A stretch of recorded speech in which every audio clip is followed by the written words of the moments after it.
ওই মা ডাক দিয়া কয়, সন্তান রে, তুই আজকে দুধের ঋণ শোধ করার জন্য আসছস। তুই এই ছোট্ট ডিমটা তুই বুকের মধ্যে রাখতে পারস নাই। আমি মা তোর 10 মাস 10 দিন গর্ভে ধারণ করেছি। তুই যখন দুনিয়ার মধ্যে যখন আসার আগে আমার পেটের মধ্যে জোরে জোরে যখন লাথি মারতি, আমি দুনিয়ার মানুষের কাছে বলতে পারি নাই, দুনিয়ার কোনো কিছু বলতে পারি নাই। আর চিন্তা করেছি, আর পেটের মধ্যে মর দিয়া দিয়া চিন্তা করেছি, আমার জাদুমণি আমি যদি জোরে কাজ দেই, আমি যদি জোরে কোনো কিছু আলগি দেই, তখন আমার সন্তানটা কষ্ট পাইবে, আমার সন্তানটা আঘাত পাইবে। আমার গুড়ার সাহেব আব্বা, আমরা কোন মায়েরে কষ্ট দেই, কোন মায়ের আঘাত দেই, কোন বাবারে কষ্ট দেই? আমরা তো শয়তানের অসহায় পড়িয়া মারে কত কষ্ট দিছাম গো, বাবারে কত কষ্ট দিলাম গো। আমরা যারা এখনো যারা বেঁচে আছি, আমরার মা বাপ যারা বাইচা আছে, আর কোনোদিন কষ্ট দিব না, আর কোনো দুঃখ দিব না, ঠিক কিনা বলেন? ও আমার বাবারা, মুরব্বী বাবারা, যুবক ভাইয়েরা, ওই মা ডাক দিয়া কই, সন্তান রে, আজকে তুই দুধের ঋণ শোধ করার জন্য আসলি। আমি মা তোরে পেটের মধ্যে যখন রাখছি, তুই যখন দুনিয়ার মধ্যে আসবি, তখন আমাকে জিজ্ঞাসা করা হইল, তোমাকে বাঁচানো হইবে নাকি তোমার সন্তানকে বাঁচানো হইবে? আমি ডাক দিয়া বলছিলাম, আমি যদি দুনিয়া থেকে বিদায় নিয়ে চলে যাই, তারপরেও আমার কোনো কষ্ট থাকবে না। আমার সন্তান দুনিয়ার জমিনে আসলে আমার জন্য দোয়া করবে। আর যদি আমার সন্তান মারা যায়, আমি মার জন্য কে দোয়া করবে? আমি বাঁচার কোনো দরকার নাই, আমার সন্তানটারে তোমরা বাঁচাইয়া দাও। জোরে জোরে বলেন না আল্লাহু আকবার। মা গো, তোমার মতো লই না কেহ আমার কোলে টানি, আঁচল দিয়ে মুছে না কে, আল্লাহু আকবার। আঁচল দিয়ে মুছে না কে আমার চোখের পানি,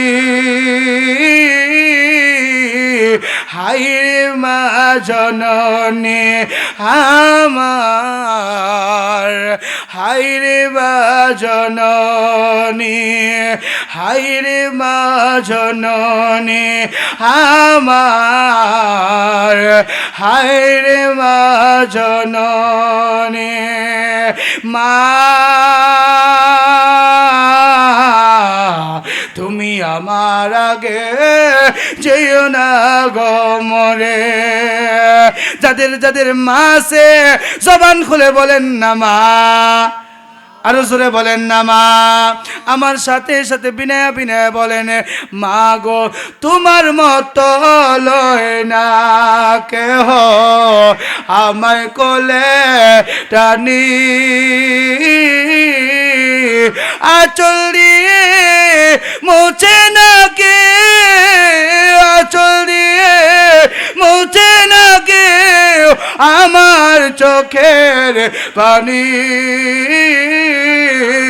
হায়রে মা জননী আমার, হায়রে মা জননী।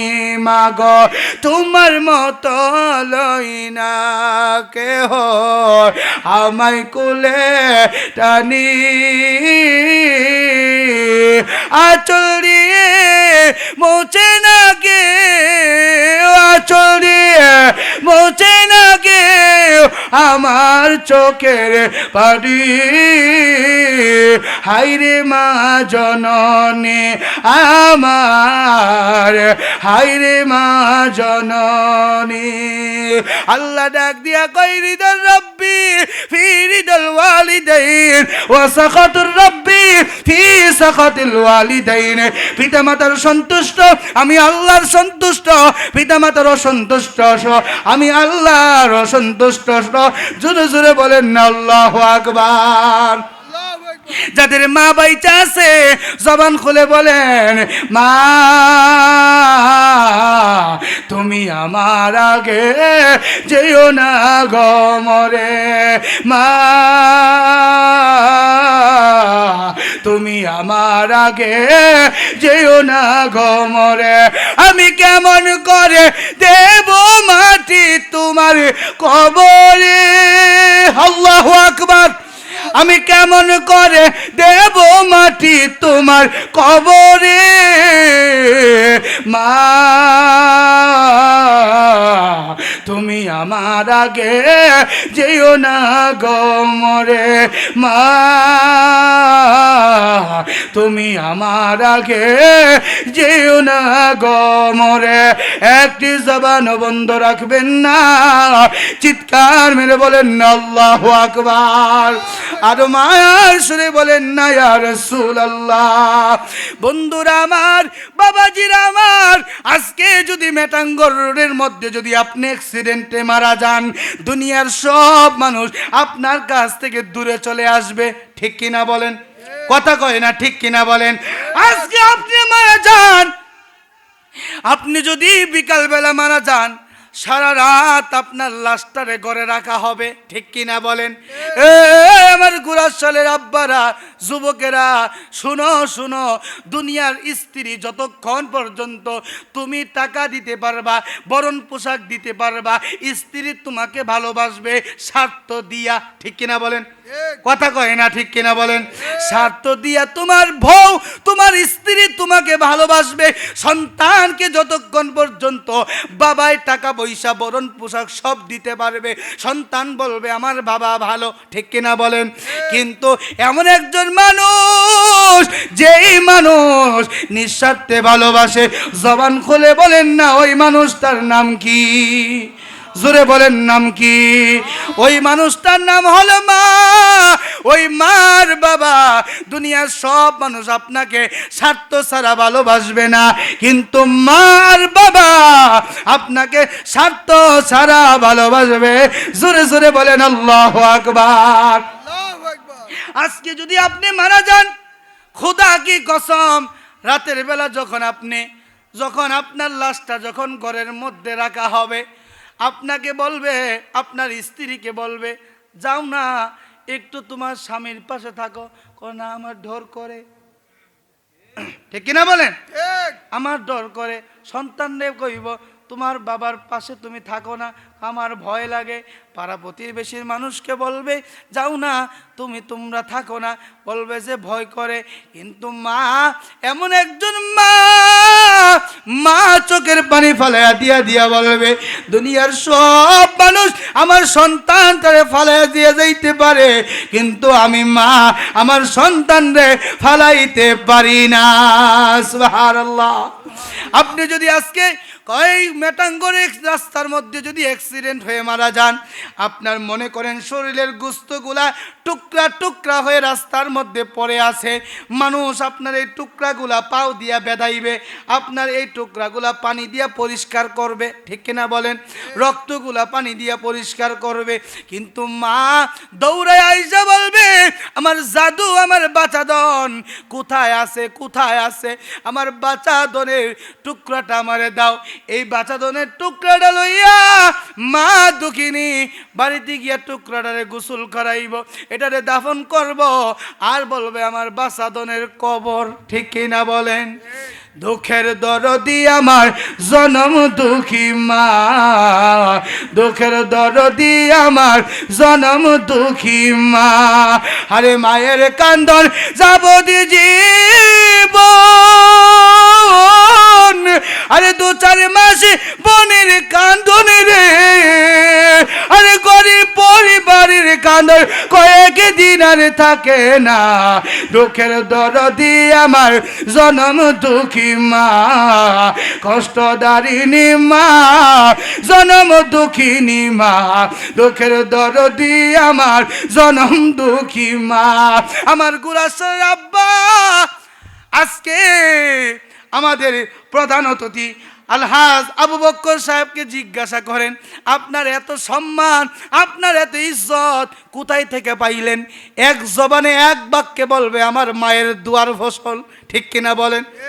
একবার জিজ্ঞাসা করে দেখেন, আমাকে যদি জিজ্ঞাসা করেন আপনি অত অল্প বয়সে এই চেয়ারের মধ্যে কেমনে বসলেন, আমি বলবো এই চেয়ারের মধ্যে বসার পিছনে আমার মা রাতের বেলা তাহাজ্জুদ পড়ে পড়ে আল্লাহর কাছে দোয়া করছে, ঠিক কিনা বলেন? কিন্তু আপনি মনে করেন আপনি যেমন যুবক আমিও তো যুবক, আপনি যেমন টাইট প্যান্ট করে করে রাস্তাঘাট দিয়ে হাঁটেন, দাঁড়ায় দাঁড়ায় প্রস্রাব করেন, এক ওয়াক্ত নামাজও পড়েন না, আপনার মতো যুবকও তো আমি তো 5 ওয়াক্ত নামাজ পড়ি, আমি তো ইসলামী শরীয়ত অনুযায়ী চলি, আমি তো সুন্নতি লেবাস পরিধান করে চলি, আপনি কেন পড়েন না? ঠিক কিনা বলেন? কিন্তু আমার মা আমার বাবা আমারে দ্বীনি শিক্ষা দিয়েছে, আমাকে কোরআনের শিক্ষা দিয়েছে। এই দ্বীনের শিক্ষা দেওয়ার কারণে আমি শরীয়তের দৃষ্টিকোণ থেকে আমি কোরআন হাদিস অনুযায়ী আমি সুন্নতি লেবাস পরিধান করেছি। কিন্তু আপনি কোরআন হাদিস অনুযায়ী চলেন নাই, শোনেন নাই, সেই কারণে আপনার পরনের মধ্যে টাইট ফিট একটা প্যান্টও আছে, ঠিক কিনা বলেন? আমি যদি চাইতাম টাইট প্যান্ট একটা প্যান্ট পরতাম, চাইলে পারতে কি পারতাম না? কথা বলেন, পারতাম কি পারতাম না? কিন্তু কেন পড়ি নাই? আমার মা শিক্ষা দেয় নাই, আমার বাবা শিক্ষা দেয় নাই, ছোটবেলা থেকে আমাকে সুন্নত লেবাস পরিধান করাইয়া আমার চলাফেরা করাইছে। আজকের মাহফিলের এই বক্তাদেরকে জিজ্ঞাসা করবেন, আপনারা যে বক্তা হয়েছেন বাংলাদেশে এক প্রান্ত থেকে আরেক প্রান্ত, টেকনাফ থেকে তেতুলিয়া, শিমাল থেকে আপনার এক প্রান্ত থেকে আরেক প্রান্ত যে আপনারা ঘোরাফেরা করেন, আপনারা কিসের জন্য ঘোরাফেরা করেন? ওই বক্তারা ডাক দিয়ে বলবে আমার মায়ের দুয়ার ফসলের কারণে বক্তাগিরি করি, ঘোরাফেরা করি। চেয়ারম্যানকে জিজ্ঞাসা করবেন আপনি কিসের জন্য চেয়ারম্যান হয়েছেন, কার দুয়ার কারণে? আল্লাহ পাক রব্বুল আলামিন তার ওই বান্দার মুখ দিয়ে বের করবে যে আমার মায়ের দুয়ার ফসলে আমি হয়েছি। জোরে বলেন না সুবহানাল্লাহ। নারে তাকবীর, নারে তাকবীর, নারে রিসালাত। আজকের মাহফিলের প্রধান আকর্ষণের আগমন হযরতুল আল্লামা হযরত মাওলানা শফিকুল ইসলাম মাহমুদী সাহেব হুজুরের আগমন। কেউ স্লোগান দিতে কষ্ট লাগে? জোরে বলেন নারে তাকবীর, নারে রিসালাত। হযরত মাওলানা শফিকুল ইসলাম মাহমুদী সাহেব হুজুরের আগমন। গোরাশালের পক্ষ থেকে আল্লাহ পাক রব্বুল আলামিন যেন কবুল আর মঞ্জুর করেন, সকলে বলি আল্লাহুম্মা আমিন। সম্মানিত হাজিরিন, আমি আর দীর্ঘায়িত করছি না, যেহেতু আমাকে সময় নির্ধারণ করে দিয়েছেন। আল্লাহ পাক রব্বুল আলামিন আমাদের সবাইকে যেন যে কথাগুলো বলেছি এই কথাগুলো যেন আমল করার তৌফিক দান করেন, এবং যে কথাগুলো আপনাদের কাছে ভালো লাগছে ভালো লাগার কথাগুলো আমল করবেন। যদি কোনো কথাবার্তা যদি খারাপ লাগে এগুলা বর্জন করবেন, এড়িয়ে চলবেন। আল্লাহ পাক রব্বুল আলামিন যেন আমাদের সকলকে বোঝার তৌফিক দান করেন, সকলে বলি আল্লাহুম্মা আমিন। সম্মানিত হাজিরিন, বিদায় বেলা আপনাদেরকে একটা কথা বলে দিয়ে যাই, একটা দাওয়াত দিয়ে যাই। আগামী 22 এবং 23 জানুয়ারি, আগামী 22 এবং 23 জানুয়ারি বাংলাদেশের ঐতিহ্যধন্য সোনাকান্দা দারুল হুদা দরবার শরীফের বাৎসরিক ইসালে সওয়াবের মাহফিল। আলহামদুলিল্লাহ বলেন। আপনাদের সবাইকে দাওয়াত করে গেলাম। ইনশাল্লাহ আগামী 22-23 জানুয়ারি আপনারা ইসালে সওয়াবের মাহফিলে যাবেন তো ইনশাল্লাহ? সবাই বলেন যাবেন তো ইনশাল্লাহ? মাহফিল কি আমাদের সকলের? মাহফিল কার? আমাদের সকলের। তদ্রুপ আমরা সবাই সোনাকান্দা দারুল হুদা দরবার শরীফের ইসালে সওয়াবের মাহফিলে যাব। আর এখন যিনি আলোচনা করবে উনি সাধারণ কোনো মানুষ না, যার আলোচনা শুনলে মুর্দা কলব জিন্দা হয়। আলহামদুলিল্লাহ বলেন। যার আলোচনা শুনলে মুর্দা কলব জিন্দা হয়। আরে আপনারা গুরাশালবাসীরা তো ধন্য, আলহামদুলিল্লাহ বলবেন না? আপনারা গুরাশালবাসীরা ধন্য। এই সোনাকান্দা দরবারে বহু দূর দূরান্ত থেকে মানুষ আসে, আর আপনারা বাড়ির কাছে, আলহামদুলিল্লাহ বলবেন না? আপনারা ঘর থেকে বের হইলেই সোনাকান্দা, ঠিক কিনা বলেন? তদ্রুপ এই সোনাকান্দা, আমিও একজন নাখান্দা সোনাকান্দার ভক্ত। এরপরে আমার বড় ভাই শফিকুল ইসলাম মাহমুদী ভাইয়ের পরে যিনি আসবে তিনিও সোনাকান্দার মাসলাক সিলসিলা। সুবহানাল্লাহ বলেন। আল্লাহ পাক রব্বুল আলামিন যেন তাদের জবান থেকে যেন নূরানি কথাগুলো যেন বের করতে পারে সেই তৌফিক দান করেন, সকলে বলি আল্লাহুম্মা আমিন। ওয়া আখির দাওয়ানা আনিল হামদুলিল্লাহি রাব্বিল আলামিন।